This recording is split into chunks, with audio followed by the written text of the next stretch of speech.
Welcome back to Basic Bananas Radio, where we share tried and tested ways to grow your brand and get more customers. Everything from the latest in marketing and branding, right through to growing your team and creating an irresistible culture. Hi, and welcome back to Basic Bananas TV. Today, I am talking with Lisa Sweeney, who is the founder of Business in Heels, and she's such a powerhouse woman, and we have an incredible discussion around how to connect with women. If women are your target audience or as part of your target audience, you must listen to this show. We also talk about collaborations. How can you collaborate with people? How can you make your business more successful through collaboration, and how can you approach potential partners? So really awesome discussion, and I can't wait for you to hear it. Let's jump straight in. Hey Lisa, it's so good to see you again. I feel like I haven't seen you in ages. I know, the feeling's mutual. It seems to have blinked and time I know. disappeared. Yeah, and we were just talking about Business in Heels. You're the founder of Business in Heels and the CEO also, and you're involved in so many awesome projects. And I know Business in Heels has been going for about a decade too, Yeah, right? Yeah. absolutely. Yeah. So I would love to, today you're really good at collaboration. You're also really good at understanding the women's market. And so I would love to talk a little bit about that. Before we do, can we just do a quick snapshot about you? How did you come to found Business in Heels? What was the purpose? What's your journey? Okay, so my background was very much heavily in retail. And I think very early on in retail, I did a lot of business in China. And it was there that actually I came across the one-child policy, which really it was about abandoning girl children because they could never earn as much money as men. And I was young and had no idea that women were actually, being selected against, even in Australia. And so when I came back from China, I was kind of, wow, is this really a thing? And then I realized it was a massive issue, and so many women couldn't make it into senior leadership, and, women were struggling. And, I think for me that was really pivotal. And I actually adopted my own daughter from China, so that, and then, I didn't really know exactly what I was going to do with it, but I got really sick of retail and consumerism and wanted to do something with more purpose. So it absolutely made sense to set up Business in Heels. And we've been working, as you said, for almost a decade, really trying to support women to get to their goals, to do better, to help them fast track. And we've got 4 pillars: mentoring, education, connection, and marketing. And today we connect about 200,000 women. And so, it's just wonderful on a day-to-day basis, making a difference. Yeah, the work that you do is incredible. I know some of our members are also in your community and they love it. Let's talk a little bit about one of the ways that you help people and help Business in Heels is through collaborations. Can we talk a little bit about the power of collaborations? How can our listeners are mainly small business owners? How can we show them what's possible and inspire them to maybe go out and find ways to collaborate more? Sure. And I think, let me just take you on a little bit of a journey, and this will probably illustrate it for people. If you meet somebody new at a networking event and you go up to them and you immediately try to sell, because as a small business owner, that's kind of, you've got to sell things. What are your chances of selling something in that instance? Zero. Close to zero. Yeah, close to zero. But, best case, it's 50-50, right? And so if it ends up being a zero, you've lost that person as a contact, and they don't probably want to do much with you. So what's a better way of doing it? So if you can find people that are working in the same marketplace as you with the same customers, but do different things to you, and inevitably, no matter how you look at it, people do different things. If you have that abundant mindset, then potentially you guys together can go out and offer different things to the same people, and you can sell each other to other people. Now, most women don't like selling, so they either come across as overly salesy or incredibly timid and unconfident. But if you're selling somebody else and you're talking about something that you really love and you really believe in, it comes across beautifully. And so it's a much more comfortable proposition for you as a business owner to be helping your collaborator who may be in the same industry as you or not. And so when I talk about, having the same clients as you, that's really what you're looking for. So potentially could be in the same industry, and that's even better, because often then you can help your co-collaborator out because you understand exactly what the challenges are you're facing as an industry. We often see people that come into small businesses, maybe out of corporate, and got a scarcity mindset. So I'm a real estate agent, so you're a real estate agent, and we can't be in the same room together because we're competing, right? But that's not the case, because everybody's different and people want to work with different people. So you can't just dish up the same person and expect you're going to get 100% of the market. So if you can understand that maybe as a real estate agent, I appeal better to families and somebody else appeals better to older people or whatever, everybody's always got a different angle. If you can understand that, then potentially you can find some really great collaboration opportunities. But it's really about sitting down with people and building the relationships. And, as you know, that doesn't happen overnight. It does take a lot of time and effort to work it. But then suddenly, so I know 10 people and you know 10 people. So suddenly we now know 20 people we can market to. And potentially, you can sell to my 10 or I can sell you to my 10 and vice versa. So suddenly we've doubled our market just because we built a relationship. And I haven't had to feel icky and salesy in that process because you and I get along well and we understand how beneficial that can be. And so it's a much easier way to grow your business. It's much more comfortable. And then suddenly you're surrounded by all these really great friends that you've got, and you go out and have coffee and what's your business up to? And great, I can tell, I know somebody that really needs that new service that you're bringing on. And it's a much more fun thing than feeling isolated and alone. Yeah, and I love that. And one of the keywords that you used, key phrases, is abundance mindset, because I definitely come across people that would go and say, I don't really want to share my secrets here because there's someone else.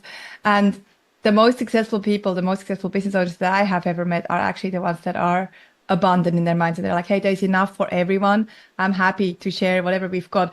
I'm the same. We've got marketing professionals. We've got marketing agencies in our programs. We are a marketing school. And I love them because I know that if we collaborate with each other, we will be able to lift the standard of the industry, which needs a big lift, because we can help each other to do things better. So I think that's one of the key things that I've heard. Do you have some examples of businesses in your community, or I know there's some that from our community that are in your community also that do good things. Could you share some so that people can get inspired? Yeah, absolutely. Well, there's a couple that are in your community that Beverly Chambers and Belinda McMahon. They actually have got different businesses. One's very much around retail and helping people understand how they present, but more from a physical perspective. And the other one, Belinda's very much about helping people find their voice. And together they have been working with you for ages, and marketing's a really cool thing. And they got together and they developed this whole program around Be Seen, Be Heard. And so they co-present that. And it's been really well received. We actually had them at one of our leadership summits talking to people. And it was really interesting, just the importance of colour and things. But when the two of them got together, of course, that didn't happen overnight. It took some time, and along the way, some of the key metrics about this to think about. So, there's simple collaborations where I love what you do and you love what I do, but, we just kind of cross-refer people. A great example of that is a psychologist to a massage therapist, right? Some of the best referrals come because when people go to psychologists, they're all tense, right? Psychologists fix their mind, but the body's still tense, right? So they need to go off and have a massage. So that's a bit of a no-brainer. But when you get to the point of really understanding values, are my values yours?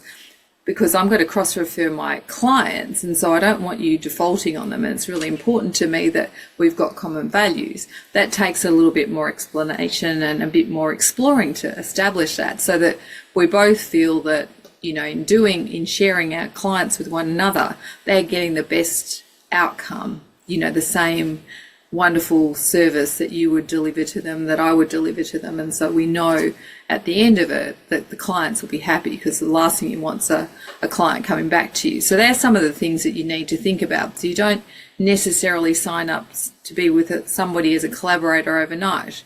But what Belinda and Beverly have done is actually combined IP. So they've gone another step further and actually started combining IP, and even another step further. And one of our branch directors up in Townsville actually formed a business together. And so one of them was an advertising professional off the radio, and another one was a lady who did a lot of marketing and branding and strategy. And so together they had worked together off and on for ages, so they knew each other really well, but they decided to form a business together. So that's kind of like the ultimate, but you can do a huge amount of collaboration without going quite down that legal track. Yeah, and one thing that you shared, which can really save or make or break one of these partnerships, is alignment in values. I think that's such an important thing to consider, that is often forgotten when going into partnerships. And I don't know if you know, but Beverly and Belinda, who have been with us for a long time, I love them. They're so good, and they're such a good match. They're so different, yet they all have alignment in their values. They actually met at the Experience Summit less than a year ago. And from there, in that room, and this is the power of going to face-to-face events like Business in Heels runs events. You run morning breakfasts, mentoring mornings. We run the Experience. We have different events that people can come together. That's where it's a completely different topic, but the power of that when people come together in a room and they connect and they see, hey, how can I give abundance mindset? How can I come here and how can I give? And this is how this partnership came about, and they're coming to the next. We actually have another summit coming up in October. I'll pop the link in the show notes too. Fabulous. Yeah. And as you say, it's really important, but for women, it resonates so well collaborating rather than feeling like you have to be salesy. And I think if you ask most female small business owners, they actually have a fear of being salesy. Yeah, that's true. Let's talk a bit about women. And you have a very deep understanding of the market, the women's market. And I know that you also have a really deep understanding on how if somebody runs a business that wants to work with women, let's say I have a consultancy or I have a real estate agency and I want to target women, what's the secret? What would you recommend? Well, and I think this is really interesting. So, we talked about collaboration, and collaboration, we said, doesn't get there overnight. And so a big part of this is relationship building.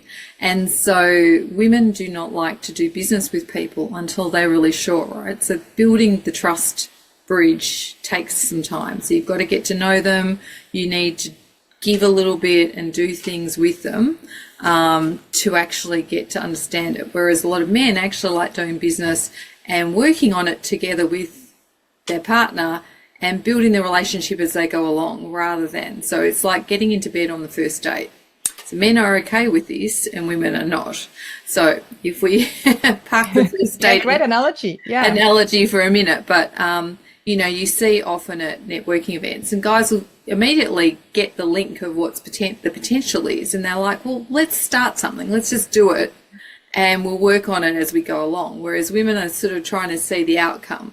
And I think to my earlier point about making sure your values are in alignment and, women are probably a little bit more risk averse. And part of this goes back to the fact that relationships, and we would have ended up with kids, right? So if we'd gotten to bed on the first date, the outcome was kids, right? So you're sort of thinking, well, I want to be a bit more risk averse and I need to think through the ramifications. So take them on a journey of, well, let's maybe share some information. Maybe I'll share a blog with you and you can post that and we'll see how it goes. And so you need to go through these steps with building that trust level with women. And so the same thing applies to businesses trying to deal with women need to have a good funnel that takes people on a journey of building up that trust before you try and sell them something serious. And the same token, if you are going to collaborate with women, try and actually work through delivering what you say you're going to deliver all the way along. Now, it doesn't mean that you can't work the other way around. For women who want to build up collaborations fast, if they understand that this is how the guys want to work and you're willing to go through with it, then that's fine. You know, you just develop as you go along. It's not to say that one's right or wrong.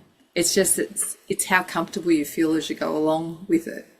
And so for a lot of women who've worked in male-dominated industries, they might be quite comfortable with, you know, working with people as they go along and developing that relationship. But often it's the lack of understanding that makes people think that the women are really hesitant, or that they're not landing their sales proposition or whatever, and they cut it off too early because they're not putting all the steps in. Yeah, I want to share an interesting study that I listened to this morning on a podcast, and then I would love for you to see if you could find maybe an example of a practical example of a business, how they manage to nurture, you know, what are sort of the touch points, what are the ways to get women to trust you. So this is really interesting. I listen to this neuroscience. I love neuroscience and brain and how we operate. And I was listening to this one this morning on how you were talking about, you know, how women when it comes to dating, they take a little bit longer. This study has also shown that, so when women, and this is applied to heterosexual relationships at the moment, the study hasn't looked at other types of relationships. And what they have found is that when women have sex with a man, they release oxytocin. And then that's why every time they have sex again with the same person, there's a bit more oxytocin. And that slow release of this oxytocin pumps makes them fall in love, even if they don't want to. And this is the same what you exactly share here in business. When you nurture women, there's oxytocin gets released, and the more that we have these oxytocin pumps, the more we will like someone in business. So this is exactly, goes back to how our brain functions. Yeah, fabulous. Well, let me just give you an example of, we've got a couple of scholarship cohorts that we're working with in different council areas, and basically that's women sort of growing and scaling businesses and trying to get them more successful. And we work on them over a year-long process, and what we find is that the teams really bond well together. Even though the businesses are all often quite different, they will start finding that those common approaches to how they can collaborate with one another.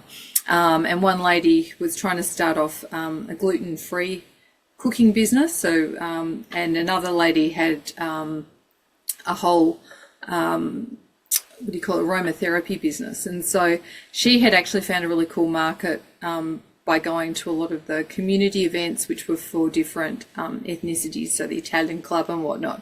And of course, the Italian club really likes food. And so, but they wanted something really interesting from the gluten-free lady. And so she was just starting a business and she wanted to do gluten-free bread.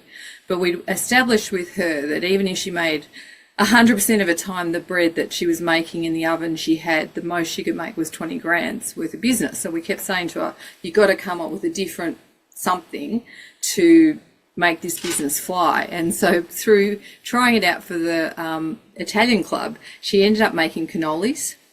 And so cannolis, she can make 3 times as many cannolis as she can loaves of bread.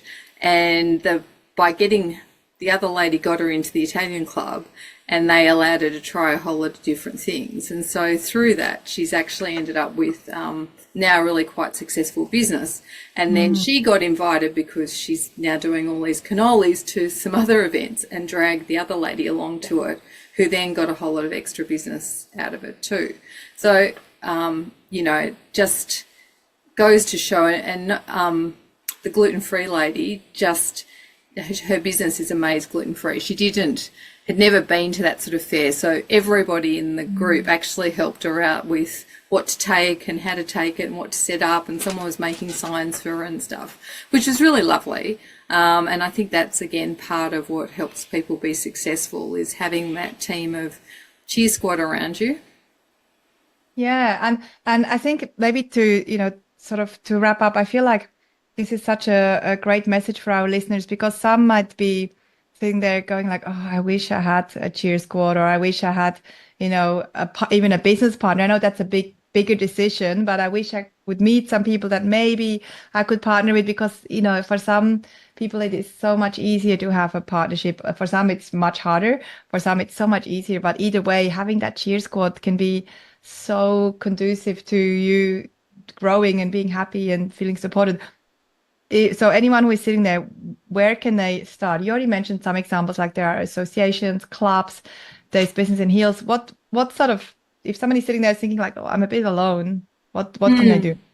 I think, look, networking out to meet people that you think are similar to you and have similar ideas. So Business in Heels does lots of mentor mornings as well, which a lot of those people that are there, the mentors, it's good networking anyway, but the mentors will also connect you into other things. Chambers of Commerce are another great place for people to be. There's groups like BNI, there's schools like yours where people who are dealing with a particular problem can come along and get solutions.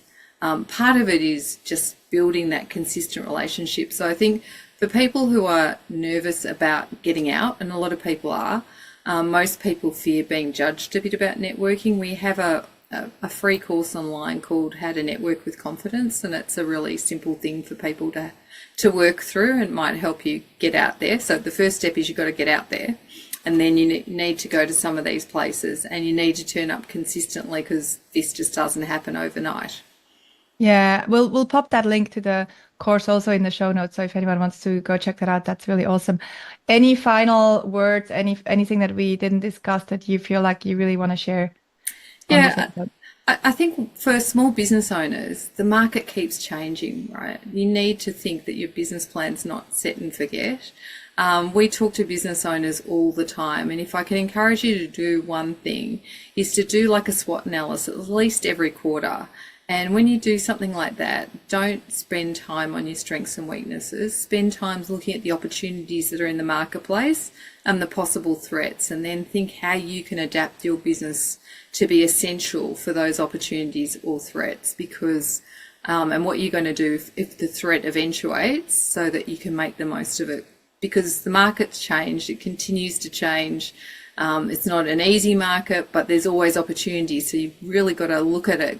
And quite often, the best time is when it's tough to really grab opportunities. So if you're not thinking about it, it's time. And if you haven't updated your business plan since you started your business, it's time. I agree. Yeah. And it doesn't have to be a 20-page business plan. It can literally just be your big vision, 3 to 5 year goals, your annual goals, maybe quarterly goals, and then looking at the SWOT. That's for a good start. Yeah, we have that framework here in the Clever Bunch. So anyone listening, just send us a message and we can give you a really simplified business plan that is perfect for now. Where can people connect with you, Lisa? So reach out to me on LinkedIn if you've got any questions. If you want to have a look at Business in Heels, it's businessinheels.com, and you can find out about all our events. We have lots of different ones to do with mentoring and education going all the time. So yeah, that's great. And you do such a great work in that space. And we'll link that also in the show notes. We'll link your LinkedIn profile too. And thank you again, Lisa. Thank you so much for taking time out in your busy schedule to share your knowledge. Such an important topic right now. Collaboration always has been, always will be. And really appreciate you. Thank you. Oh, thanks for having me. Thank you. And the listener, thank you for tuning in and taking time out too in your busy schedule, listening to Basic Brilliance Radio and learning some real good gold nuggets in a short amount of time, and then hopefully implementing. And if you enjoy this episode and the others that you have been listening to, feel free to share them with a friend. And also, we love a good review or an honest review. Thank you so much for joining in. See you next time. To get more from Basic Bananas and to learn new ways to grow your business with clever marketing, visit basicbananas.com.